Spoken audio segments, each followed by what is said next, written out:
On August 31st, All Elite Wrestling will crown their first world champion when Chris Jericho faces Adam Hangman Page. Now everyone knows, or at least most know, who Chris Jericho is and where his career has gone. But some of you may not really know much about Adam Page, the one they call Hangman.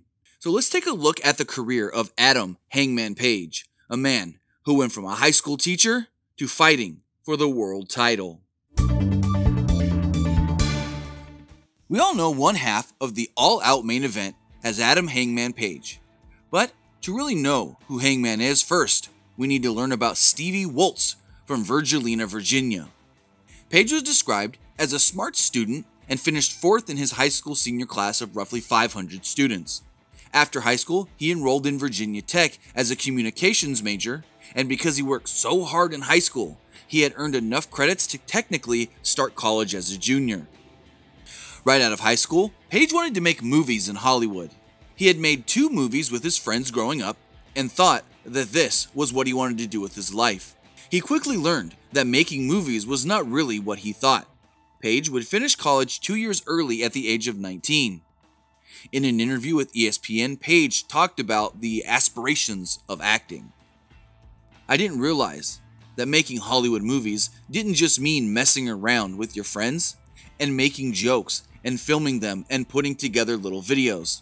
Somehow in wrestling, that's what I ended up doing. Making these stupid little 10-minute videos and joking around, and it worked." Page was trained by Jimmy Valiant, and it is said that he started wrestling in 2008, but really there's not many matches known for him prior to 2011. With his degree in communications, during his first 5 years as a professional wrestler, Page also worked during the week as a high school teacher teaching journalism and graphic design.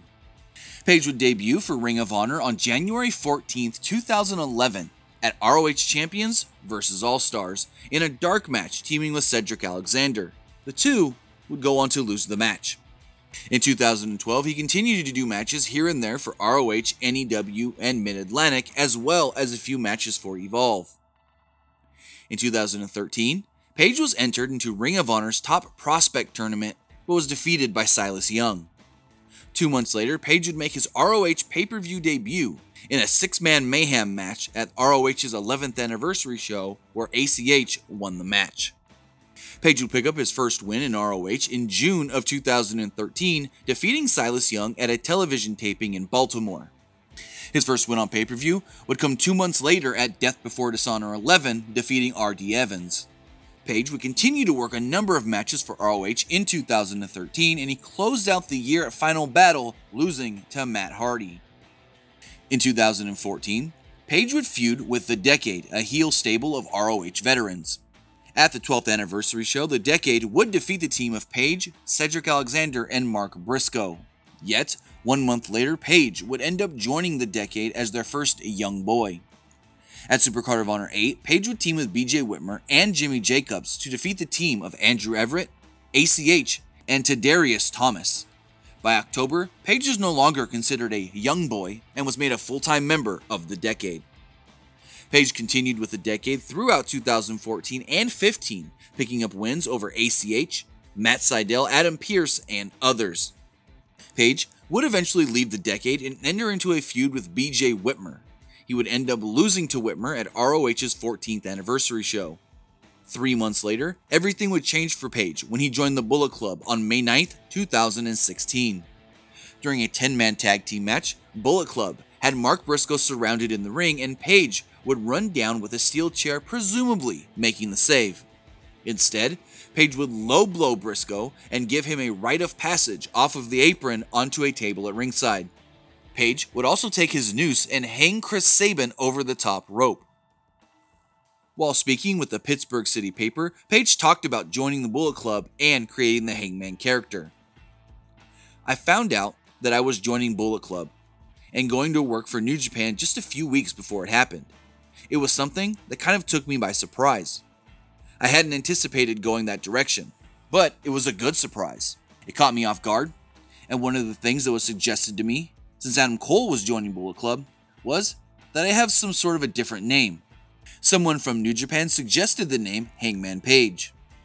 Looking back, it's something I wish I wouldn't have done. or I would have done differently. But I think in time, I was rushed to get gear ordered, to figure out who I was going to be and what I was going to be. At this point, I figured it out. But with just 2 weeks' notice, I had the noose for a while, and I tried to be as sensitive as I could about it in every way I possibly could. But I still had people writing me, who were kind about it, but who had family members that had committed suicide, and it made them uncomfortable. Or maybe the racial connotations of me carrying a noose were uncomfortable, and I get that. I tried to be really sensitive about it, but it was something I wanted to get away from. I still carry an untied rope with me to the ring, but honestly, I kind of carry it more out of a habit than anything. And I've kept the name because it's kind of a cool sounding name, and at this point, people connect it with me. It's just become my name. It was at this point where Page would go on his first tour with New Japan Pro Wrestling, and it was also said that at this time he was able to quit his job as a high school teacher. No longer did he have to call out sick on Fridays because he had a wrestling show he needed to be at. Remember, ROH doesn't run their shows on the weekend, quote-unquote Saturday, Sunday. All their pay-per-views are Friday nights. During his first tour of New Japan Pro Wrestling, he worked 6, 8, and 10-man tags just as the new guy in Bullet Club. With joining Bullet Club, Page was able to join the Bucks and other Bullet Club members on Being the Elite. You can say he finally got to make movies the way he did with his friends in high school, and now he gets to do it for a living.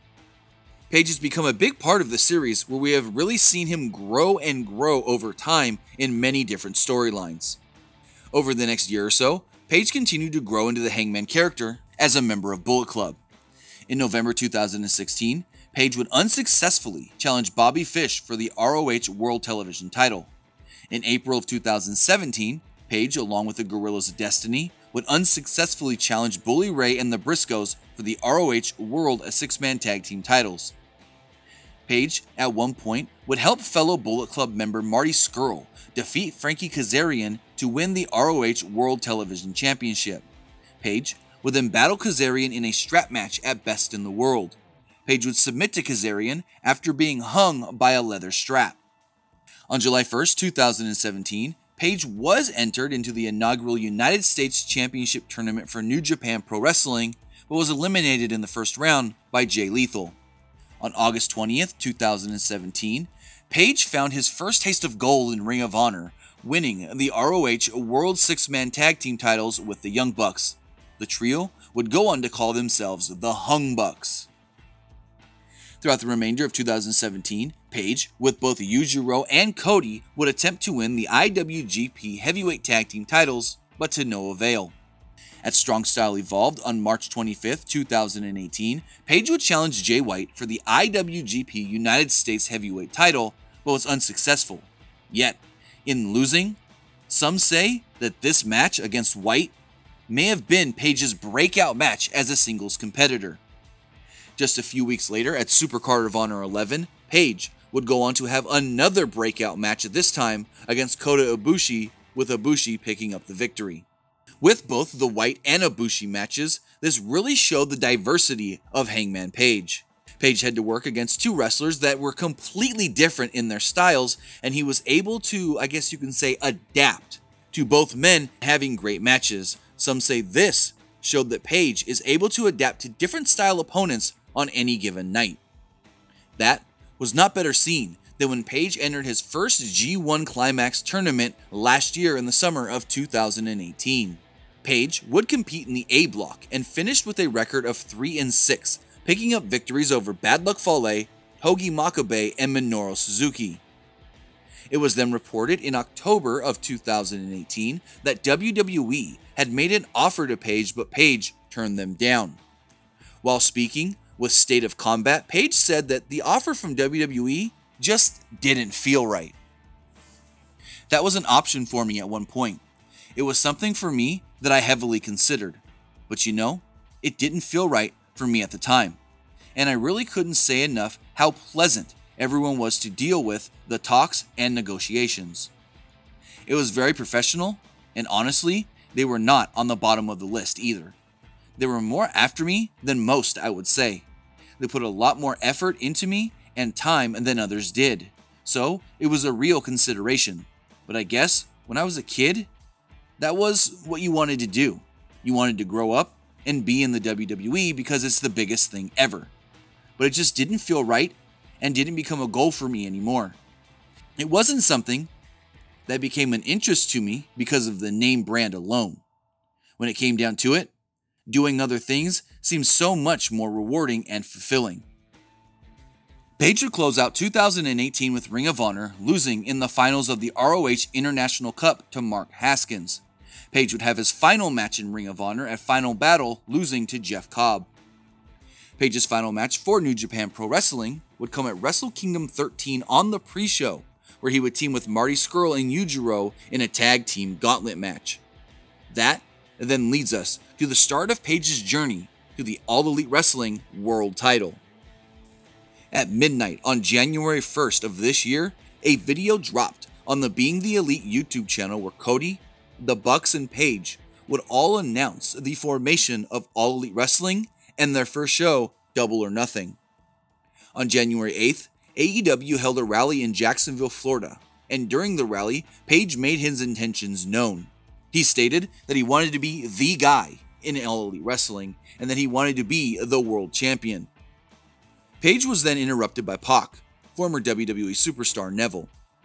At the time, Pac was the Open the Dreamgate champion.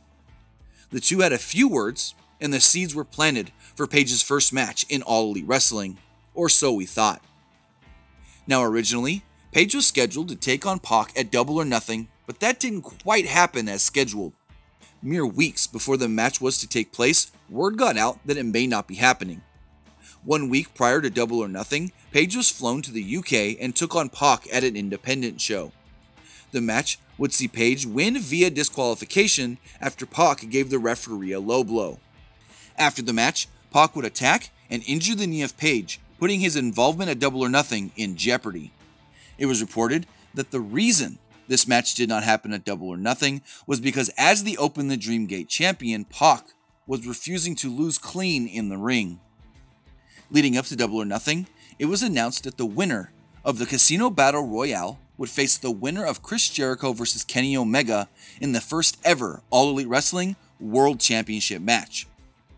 On Being the Elite the week leading up to Double or Nothing, Paige stated that his knee was really hurt and it was unclear if he could compete at Double or Nothing.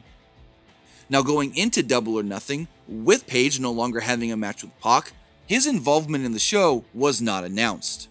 As the Battle Royal was going on at Double or Nothing, everybody except the final man had entered the match. Paige would then kind of surprise everybody, coming out as the 21st and final entrant in the Casino Battle Royale. It looked like the final two were Paige and Luchasaurus, with Paige eliminating Luchasaurus. As Paige felt like he had won the match, MJF would run in and attempt to eliminate Paige, throwing him over the top rope, but as they say, he skinned the cat because his feet did not hit the floor. Paige would then hit MJF with the buckshot lariat, throw him over the top rope, eliminating him and becoming the first contender for the All Elite Wrestling World Championship. Later on in the night, we also saw Chris Jericho defeating Kenny Omega, becoming Hangman's opponent with the title on the line. In June, Paige would go on to win a 4-way match at Fyter Fest, where he would defeat Jimmy Havoc, Jungle Boy, and MJF. In July, Paige defeated Kip Sabian, but after the match, while dressed as one of the minions for the Dark Order, Chris Jericho would attack Paige. During the attack, Paige was hit in the eye and busted open. Later in the night at Fight for the Fallen, Jericho was in the ring cutting a promo when Paige run down, and the two had one hell of a brawl. Many different wrestlers and agents had to come down to actually break the two up. And now, we move on to August 31st. On August 31st, Paige will battle Jericho for the right to call themselves the first ever All Elite Wrestling World Champion.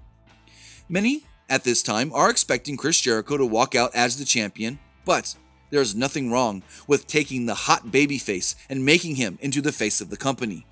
At the age of 28, Paige has many more years to go in his career, and he wants to be that top guy and the face of the company. He feels that it is time for him to step out of the shadows. Time for him to be Hangman. To not just be another guy in Bullet Club, another guy in the Elite, another guy in All Elite Wrestling, but to make a name for himself in what could be considered the biggest match in All Elite Wrestling history thus far. So with that is a little bit of a perspective and a look back at the career of Adam Hangman Page, a man who went from a high school teacher to a world champion contender.